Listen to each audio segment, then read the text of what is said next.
خدا پناہ کسی کو اقلیت بنا دیا، کسی کو سندھی، کسی کو بلوچی، کسی کو بنگالی، کسی کو پنجابی۔ کیا جمہوری نظام ایسی چیزوں کی اجازت دیتا ہے؟ نسلی بنیادوں پر فسادات، نسلی بنیادوں پر سیاسی پارٹیاں ہیں، نسلی بنیادوں پر ووٹ لیے دیے جاتے ہیں۔ تو یہ سیاسی شعور جو ہے حکومتوں کی، اسمبلیوں کی ذمہ داری ہے۔ یہ کیا جانے بیچارے عام آدمی کو تو صدارتی نظام چھوڑے جمہوریت کی بھی سمجھ نہیں گا۔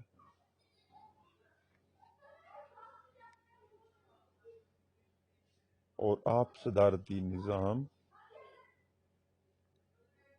کی تمام خوبیوں اور خامیوں سے بھی واقف نہیں ہیں، کیونکہ اس کا ثبوت ہے کہ آپ جمہوری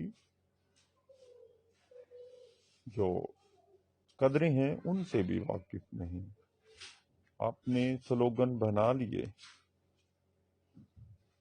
عوام کو ٹیمپٹ کرنے کے لیے، مگر اس کا ادراک تو آپ کو پھر نہیں تھا کہ انصاف کہتے کس کو ہیں۔ اس ملک کے ساتھ انصاف نہیں ہوا، جمہوریت کے ساتھ انصاف نہیں ہوا، قائد اعظم کے ساتھ انصاف نہیں ہوا، اقلیتوں کے ساتھ انصاف نہیں ہوا، اس ملک کی یونیورسٹیوں کے ساتھ نہیں ہوا انصاف۔ تو یہ سب تو آپ کو پہلے یاد ہونا چاہیے تھا، اپنی انصاف کی تحریک چلانے سے پہلے۔ یہ بہت بڑا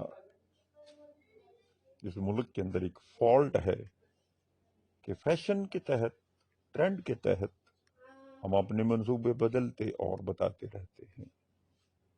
تو ہر پاکستانی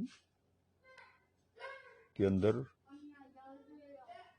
یہ حب الوطنی ہونا لازم ہے کہ وہ اداروں، حکومتوں، منشور اور سیاسی قدروں کو باریکی سے جانیں، اور اس کے لیے اینکرز حضرات، کالم نگار، شاعر، ادیب، فنکار، اداروں کے ملازمین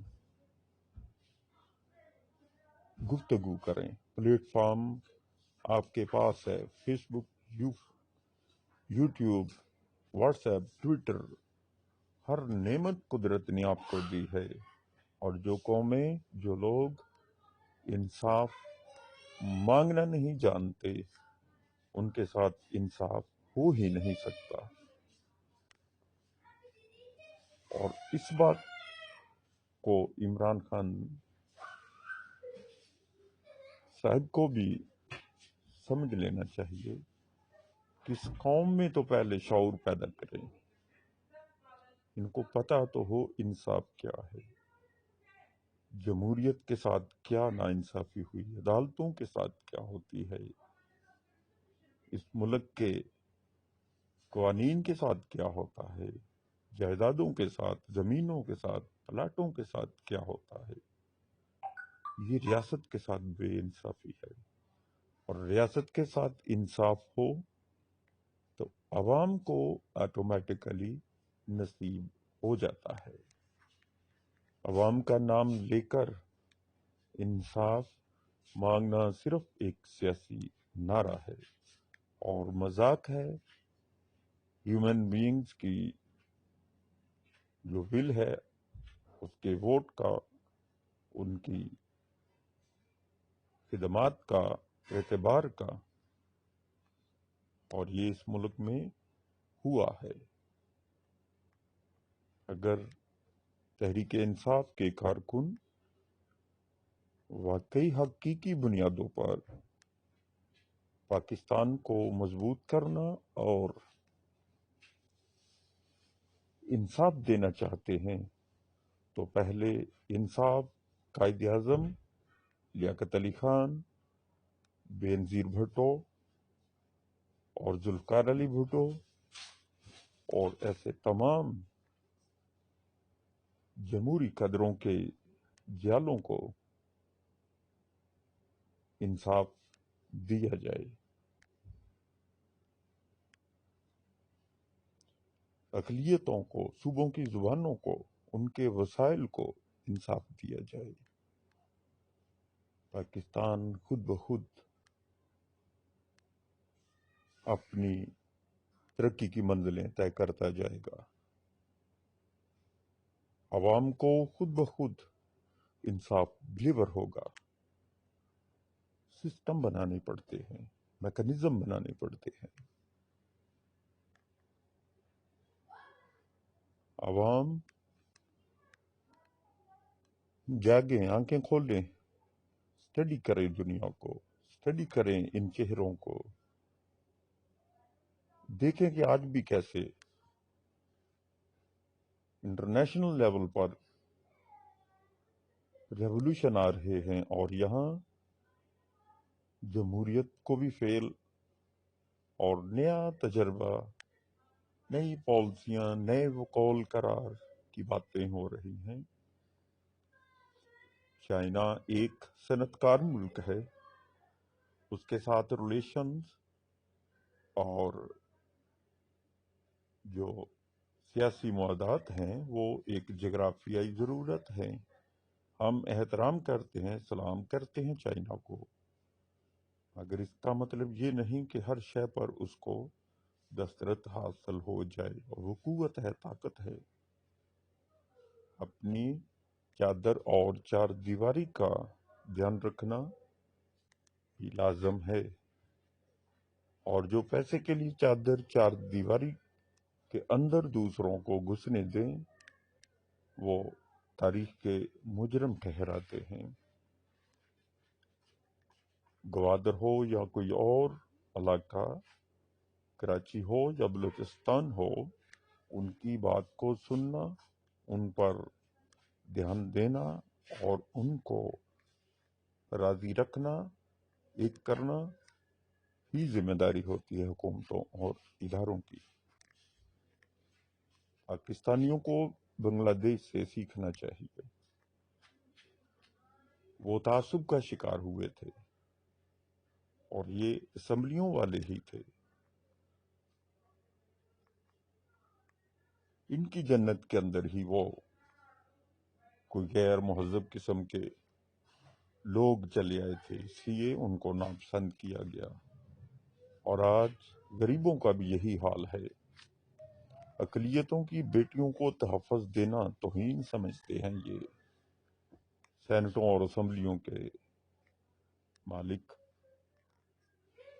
غریب کو مزدوری دینا یہ خیرات سمجھتے ہیں، اس کے ووٹ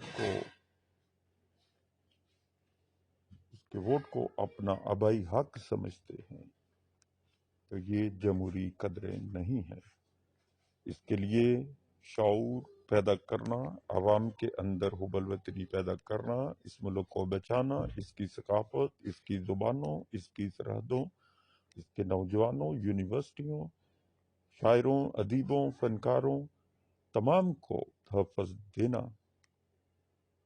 ہر پاکستانی کا فرض ہے، چاہے وہ ہسپتالوں میں کام کرتا ہے، تعلیمی اداروں میں، عدالتوں میں، یونیورسٹیوں میں، وہ عوام میں سیاسی شعور پیدا کرے، پاکستان کے اصل مقاصد اور اصل اس کے جو مسائل ہیں ان پر بات کرے۔ کوئی حکومت انصاف نہیں دے سکتی، کوئی قانون کامیاب نہیں ہوتا جب تک کہ عوام کو شعور نہ ہو۔ ہم چہروں کو دیکھ کر ووٹ دیتے ہیں، چہروں کے پیچھے کون ہے یہ دیکھنا لازمی ہے۔ قائد اعظم نے یہی دیکھا تھا تو دور اندیشی کا اظہار کیا، یہی جانا تھا تو پاکستان کو بنانے کا فیصلہ کیا، اور چند سالوں کے اندر، اور زبان اور علم کی طاقت خون نہیں بہنے دیتی۔ اور قائد اعظم نے پاکستان لیا. ان پاکستان کے مخالفوں نے کشمیر کا ایشو صرف اپنے ذاتی مفادات کے لیے چھیڑے رکھا اور اس کے اصل دلائل اور اصل جو بیانات ہیں ان کو ہی بدل ڈالا. اپنے موقف کا ہی طے نہ کر پائے اور اس ملک پر انٹرفیئرنس اور دہشت گردی کے الزامات ان کی وجہ سے لگے ہیں. اس سرزمین کو بدنام ایسوں نے کیا ہے اور ان کو مزید اعتماد دینا اور ان پر بھروسہ کرنا صرف اور صرف تباہی ہے اور کچھ نہیں. اور اس کو روکنا ہر پاکستانی پر فرض ہے.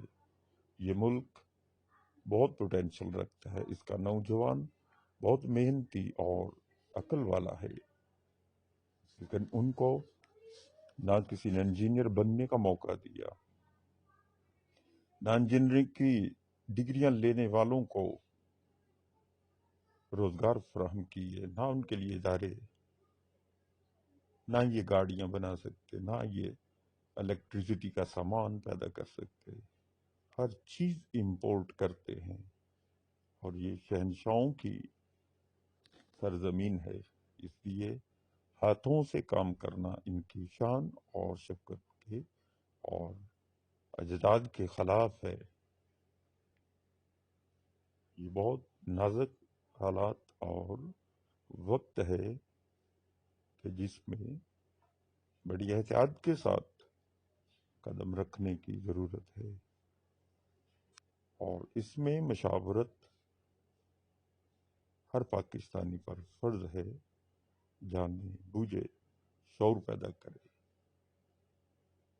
یہی واحد راستہ ہے اس ملک کے مستقبل کو سنوارنے کا، قائد اعظم کے خوابوں کو پالنے کا، ہر پاکستانی کے احترام کو بحال کرنے کا. اس ملک کے پاس ہر شے موجود ہے. ہاتھ پھیلانے والا یہ ملک تھا ہی نہیں، کبھی نہیں.